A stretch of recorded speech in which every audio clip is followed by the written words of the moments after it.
ॐ अज्ञानतिमिरन्धस्य ज्ञानञ्जनशलाखया चक्षुरुन्मीलितं येन तस्मै श्रीगुरुवे नमः। नमो ॐ विष्णुपदाय कृष्णप्रेष्ठाय भूतले श्रीमते भक्तिवेदान्तस्वामिन् इति नामिने।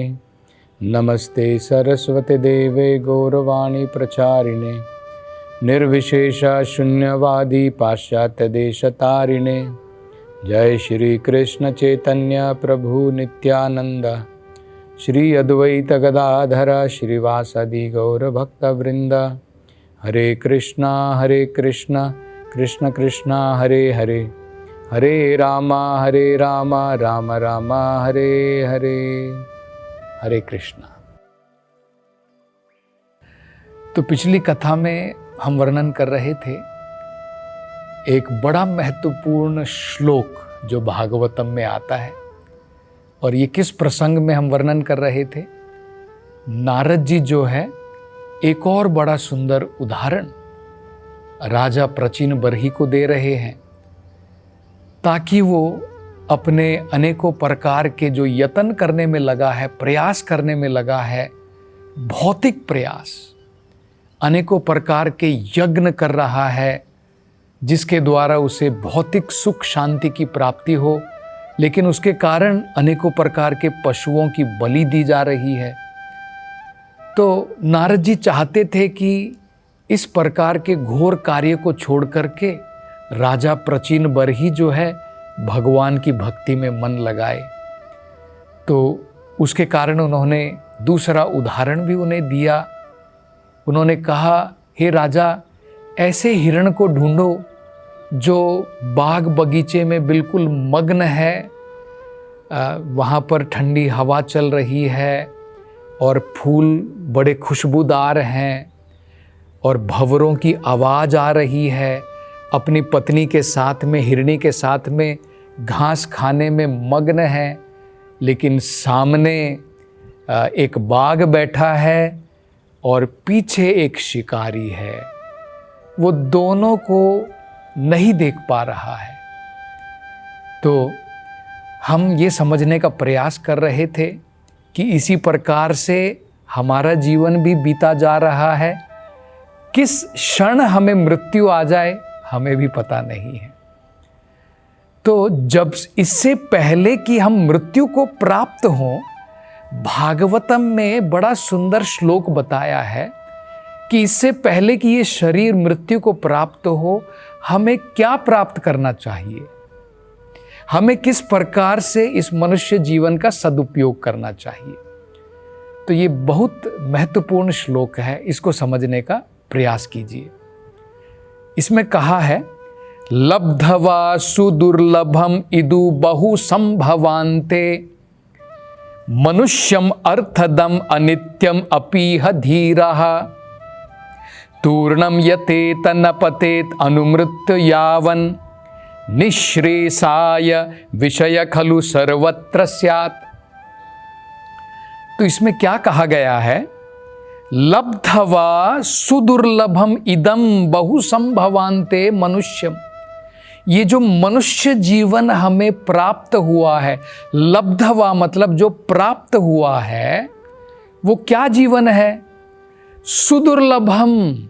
दुर्लभ का मतलब होता है बहुत मुश्किल से प्राप्त होता है। क्योंकि देखिए 84 लाख योनियां हैं, 84 लाख, 84 लाख। इतनी सारी योनियों में जाने के बाद उसमें से एक योनि मनुष्य की योनि है।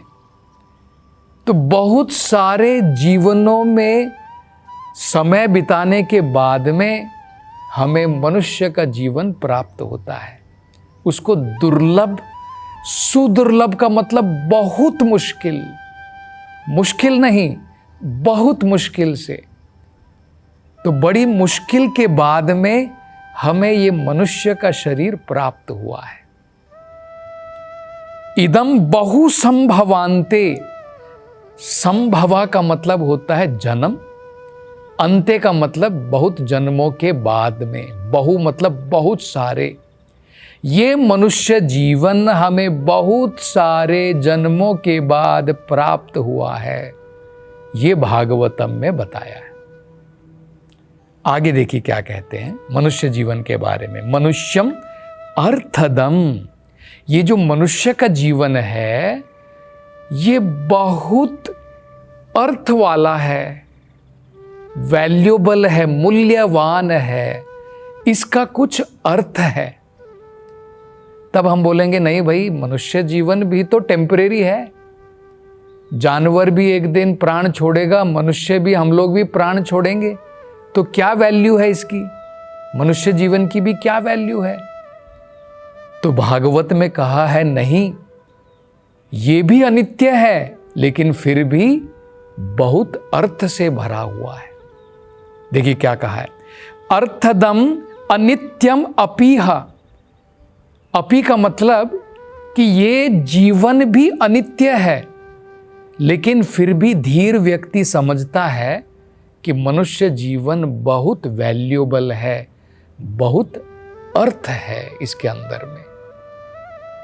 क्यों, वो आगे बताते हैं। तूर्णम यतेत न पतेत अनुमृत्य यावन। तूर्णम का मतलब होता है तुरंत, तूर्णम मतलब जल्द, बहुत तुरंत हमें।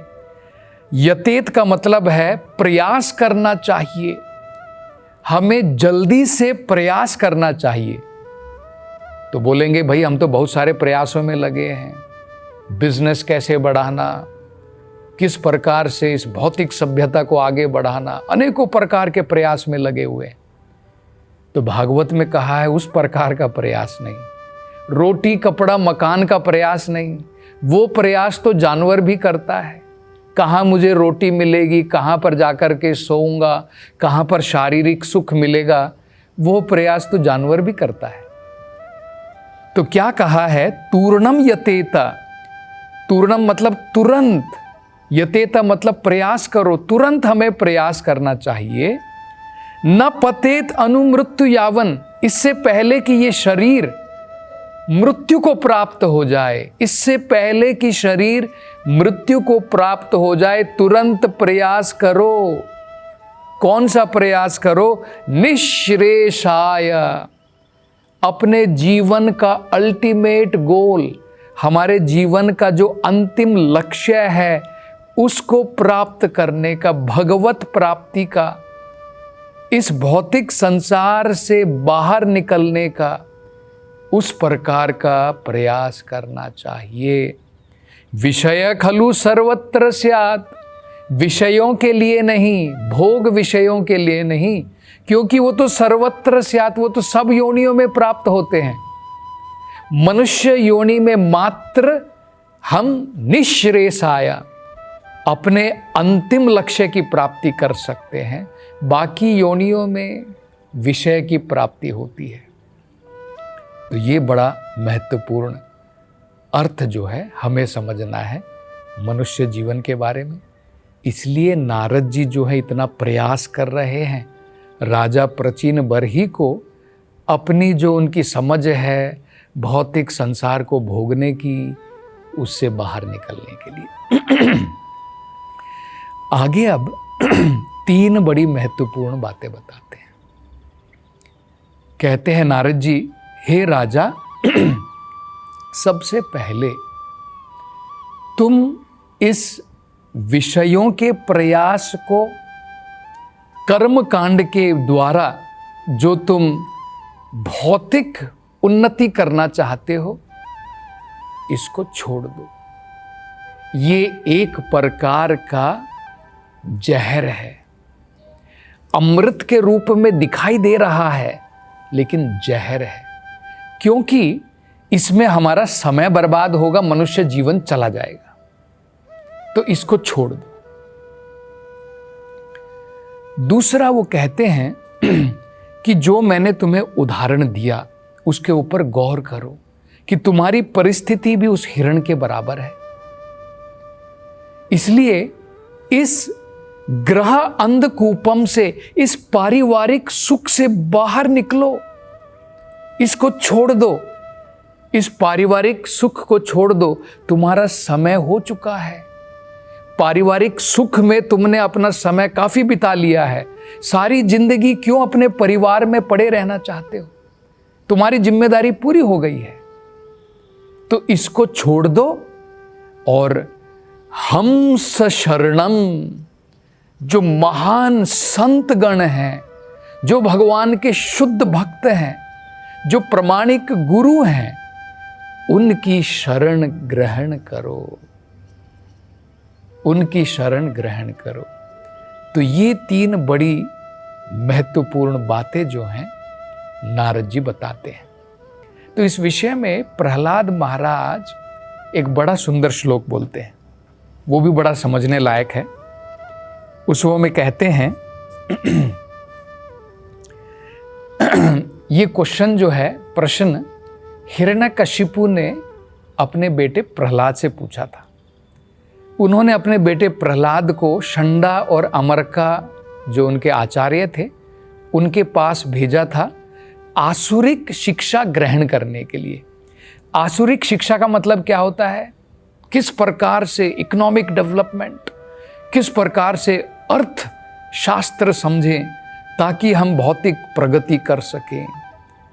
तो अनेकों प्रकार की आसुरिक विद्याएं होती हैं जिसके द्वारा हम केवल संसार का भोग करना चाहते हैं। तो अपने पुत्र को उस प्रकार की शिक्षा के लिए भेजा था। तो गोद में उठाता है हिरण्यकशिपु अपने पुत्र प्रहलाद को और कहता है, बेटा तूने सबसे बढ़िया शिक्षा क्या ग्रहण की, जरा मुझे बता। तो सोच रहा था कि कुछ आसुरिक शिक्षाएं जो उसने ग्रहण की हैं वो बताएगा। प्रहलाद देखिए क्या कहते हैं। प्रहलाद कहते हैं, तत्साधु मन्ये असुरवर्य देहिनाम।